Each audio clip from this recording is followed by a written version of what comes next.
Hello, this is Soundout here, and today we're talking about the Ghostbusters Plasma series and seeing if we have a ghost on our hands. It's morphin' time! So today we'll be taking a look at the Ghostbusters Plasma series. We're going to be looking at the line as a whole, though I'm going to be specifically reviewing the action figures in this because those are the ones I've collected. I've got both ways, plus both 2-packs, so we're really going to take a look at the line. But we will discuss the other aspects of it as we go along. So in this video, we're going to be analyzing the line, not just reviewing it, and I hope you enjoy this format. And if you do, let me know in the comments, because I'll continue to make more videos like this. I'm trying something a little different than just, here's a review, let's look at the line as a whole. So where do we begin? Well, what is the Ghostbusters Plasma series? So much like a lot of other Hasbro brands, Hasbro has applied Ghostbusters to action figures, roleplay, and other assorted ideas under a singular name. So for example, they do this with the Power Rangers Lightning Collection, the Star Wars Black series, the Marvel Legends series.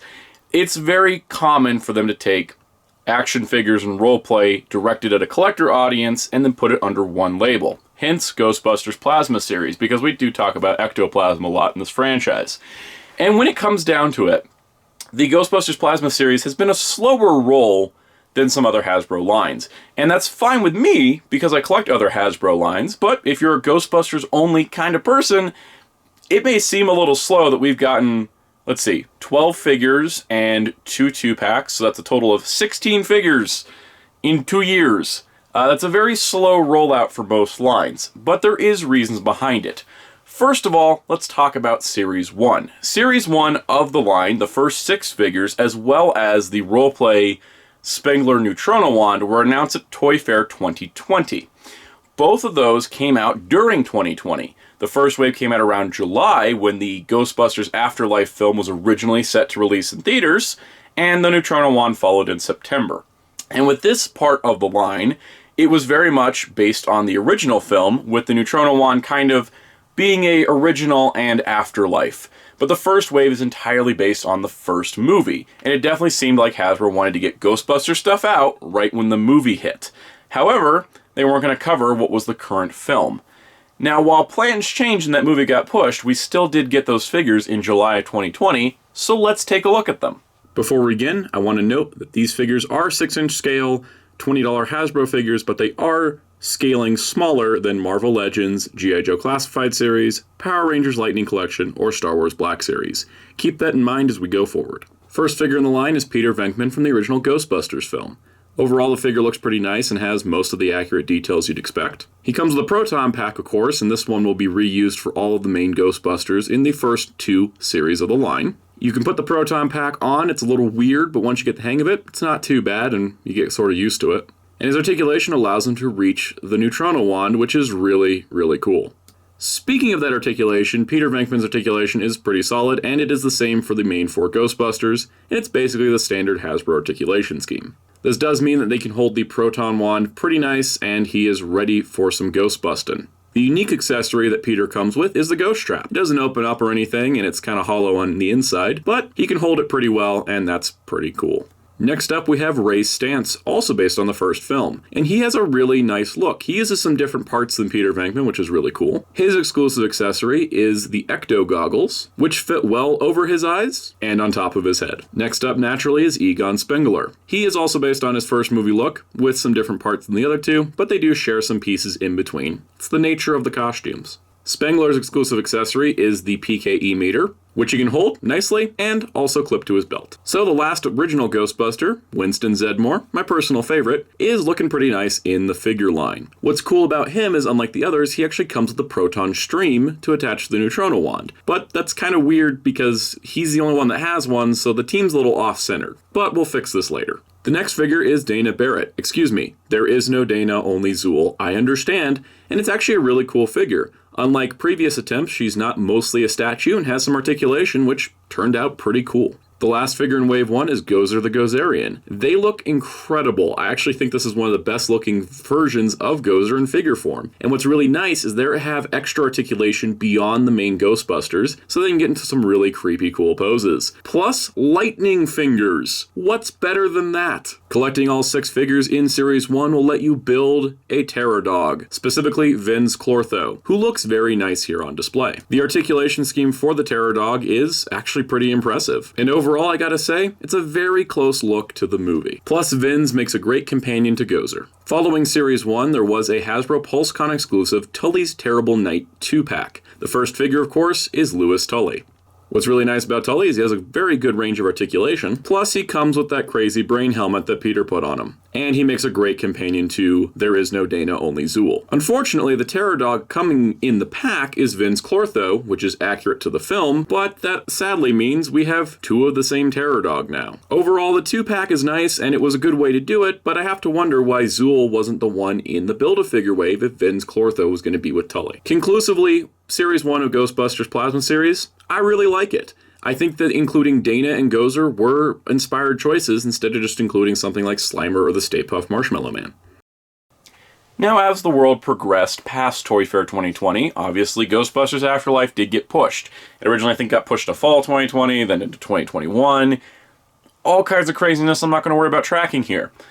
So the next thing to happen for the Ghostbusters Plasma Series was a 1/18th scale Ecto-1, exclusive to Target, based on Ghostbusters Afterlife, the movie we hadn't seen yet. And 1/18th scale, for those that aren't aware, is not what the action figures are in. The action figures are approximately 1/12th scale. So 1/18th is way too small. It would fit 3 3/4 inch figures, which we don't have. And they specifically said does not fit any figures. Why was this made? And why was this the only thing we got after that first assortment? Well, because Assortment 2 was Afterlife based. Because the second wave of Plasma series is entirely based on Ghostbusters Afterlife. And with the movie having been pushed, they really had nothing to put out there. So my initial theory on this is that with Wave 1 landing where the Ghostbusters Afterlife would have originally released, I think Wave 2, based on Afterlife itself, would have landed around the time the Blu-ray release of Afterlife was planned, fall of 2020. Now, naturally, this got pushed and pushed and pushed. Eventually, the figures were revealed in September of 2021 and came out actually about October-ish. They were out pretty quick. And that meant they were out in time for the November 2020 release of Ghostbusters Afterlife, which is where we come in today, because the movie has come out. I have seen it. It is wonderful, especially if you're a Ghostbusters fan, and I think that the toys came out right at the right time to tie into the movie. In fact, it's what prompted this whole video in the beginning. So, on that note, there is one item in this second series that does count as a spoiler for the movie, and the packaging does not hide that. And I think that's because initially it was planned to release with the home video release of the movie, so the spoiler period was over. But again, plans changed. So for the sake of not spoiling the film for those that haven't had the chance to see it yet, I will be covering the figure, but I will be putting a giant spoiler warning before we talk about it. So anything else in the Afterlife section could be considered spoilers. However, as these were revealed and released prior to the film, and most of what's inside is in the trailers, I'm not putting a spoiler warning over all of it. The specific thing that they didn't tell us before the movie came out, I will cover as a spoiler warning, but be in mind if you want to go completely fresh into the movie and have not had a chance to see it, you might want to skip to the next segment, and I'll put a timestamp here. So on that note, let's talk about Series 2 of the Ghostbusters Plasma series. So kicking off Series 2, we have Trevor from Ghostbusters Afterlife. Being a newer character, people may not be as familiar with him, but he is one of the main characters of the film. His articulation is similar to the original Ghostbusters, except he has single jointed elbows and no foot articulation, which that will be the case for the other kids as well. Trevor includes a proton pack, naturally. but it is painted differently than the ones from Series 1. He also includes the map to Somerville, which is a piece from the film, and a series of mini puffs, which can attach to the proton pack to make it look like they're ripping it apart. So overall, a decent figure and a nice start to Series 2. Second up in Series 2 is Podcast, my personal favorite character from Afterlife. And Podcast actually includes more than the previous Plasma Series figures. Firstly, he comes with the Ecto goggles. These are a little different than the ones that came with Rey. He also comes with the Mayan death whistle, which fans of the film will instantly recognize. And surprisingly, he can hold it and clip it to his belt. He also includes 2 sets of melted mini puffs and a very, very angry little mini puff. And these look really cool, especially with the way that the chest melted mini puffs peg into the peg hole in the back. And I really just love the little angry mini puff that can just be down at the ground kicking him for melting his buddies. He also includes the remote control to the RV ghost trap, but not the ghost trap itself. Next up we have Lucky. Lucky is a character in the movie. Her exclusive accessories include a proton stream, which is actually a different color from the Series 1 version, and then she includes the RV trap, which goes with Podcast quite well and rolls on the ground. The back half of Series 2 is the original Ghostbusters that were brought back for the film, starting with Peter Venkman. Mostly the same figure with a new head. It works for the overall look. Venkman now includes the 5 cards that he used in his psychotherapy sessions in the original film, though I can't really get the figure to hold them. And he comes with a proton stream, which will be the same for some more figures in this series. Next up, naturally, is the Ghostbusters Afterlife version of Rey Stantz. Once again, a similar figure to the original Rey with a new head. Rey includes Tobin's Spirit Guide, a very important prop from the Ghostbusters franchise, and also a proton stream. And this one does match the color of the Series 1 version. Rounding out the wave is the Afterlife version of Winston Zeddemore, who once again reuses parts from the original version. This one includes the classified ads, which is really cool because that's a moment for the character. And I implore you to pause this if you're a Ghostbusters fan and take a look at all the details on it. They really worked hard on this and I really appreciate it. Winston comes with a proton stream just like a Series 1 version, meaning all 3 have the streams this time. And that means you can transfer them to the Series 1 figures so that all 4 Ghostbusters have the proton streams. Nice work, Hasbro. Collecting all 6 figures in Series 2 will get you a Build-A-Figure of the Sentinel Terror Dog. This ghost version of the Terror Dog is very sparse in articulation and is basically a statue piece. That being said, it's kind of cool to have a Terror Dog on legs. Following the release of Series 2, there was a Target exclusive 2-pack released on November 28th, which contained Phoebe and a character that we're saving for the spoiler zone. And she includes a new proton pack and a new neutrino wand that is matching the version she used in the film itself. Which is nice because it's a little different than what we got before, and you can remove the cover plate. In addition to that, she comes with a proton stream, which is the same that Lucky comes with, as well as an accessory many were looking for, the Zool head for the Terror Dog. Once you pop it on the Terror Dogs, you can now have both Terror Dogs represented if you had the one from the Build-A-Ghost wave and the Tully's Terrible Night, or if you happen to pick up 2 sets of that Build-A-Figure. It just feels right to have 2 Terror Dogs with 2 different heads. Phoebe also makes a fine addition to the new Ghostbusters from the film. They look like a nice little squad together. And overall, Series 2, honestly pretty solid. But it's time to enter the spoiler zone, and if you have seen the film, proceed forward. If you haven't, go to the timestamp on screen, because this is gonna get into major spoiler territory.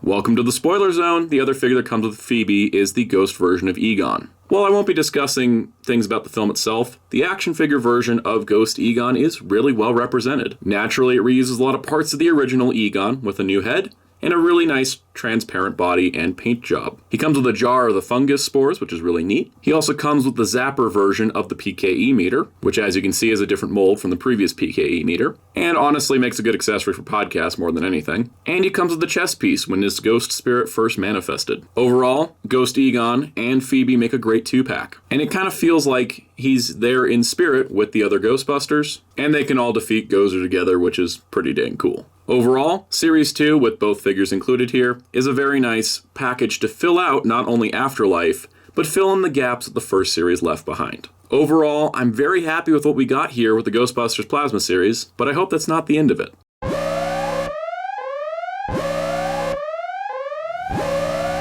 So we've gotten 16 figures, an out-of-scale Ecto-1 and a Neutrona wand, but what is the future of this line? Well, this is why I'm making the video, because I'm not exactly sure. There are things in the pipeline. For example, right now Hasbro is running a very successful HasLab campaign for what is essentially a pre-order campaign for a full-size Proton Pack to go with that Neutrona one. It's going well, and I think it still has a few days to go as of the uploading of this video, so if you somehow never heard of it, run. It's there if you want it. It's not something I'm buying, but if you want it, your chance is now. So, with that being said, the other things in the line coming up is we have a 3-pack of mini puffs that are full-size, which actually look really cool. I have a couple on pre-order. I don't know when they're coming out because some sites say December, some say February, so anywhere in between. And then lastly, we have another wave of Plasma series, which was announced prior to the Afterlife wave, but isn't coming till January to March of 2022, and that is the original 4 Ghostbusters slimed with glow-in-the-dark parts. Not super exciting and not something I'm going to be picking up, especially since we now have Proton streams for everybody thanks to the Afterlife wave. So that's that. That's it. We don't know anything beyond Proton Pack, Mini Puffs, slimed versions. So for me, if I were to speculate, I would say that Hasbro and Sony are probably waiting to see how Ghostbusters Afterlife did, and it did decently in theaters. We'll see how the home video market does, because a lot of films do get boosted by that, especially in our current times. So I guess it's going to depend. If they announce a Ghostbusters Afterlife sequel, Hasbro might roll out another wave of Plasma series based on one of the older films. They haven't touched Ghostbusters 2 at all, and they haven't even made a Janine. So, you know, when you think about it, there is potential for the line. But I think it is directly tied to how well Ghostbusters Afterlife did, and that could be kind of a problem if Ghostbusters Afterlife didn't meet its expectations.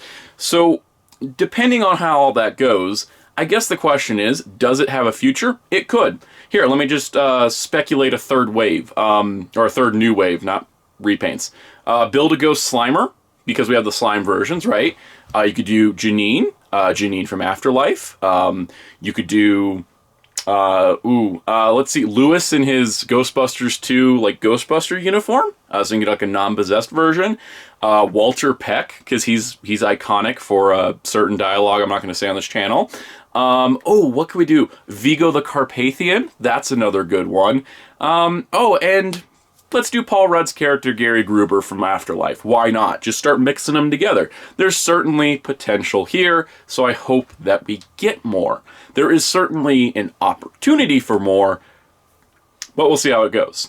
With the Proton Pack campaign going incredibly well for HasLab, I would not be surprised if they roll out a Ghost Trap, and a PKE meter, and ecto goggles, and just more roleplay stuff, because that might actually be more successful than the figures. And again, time will tell.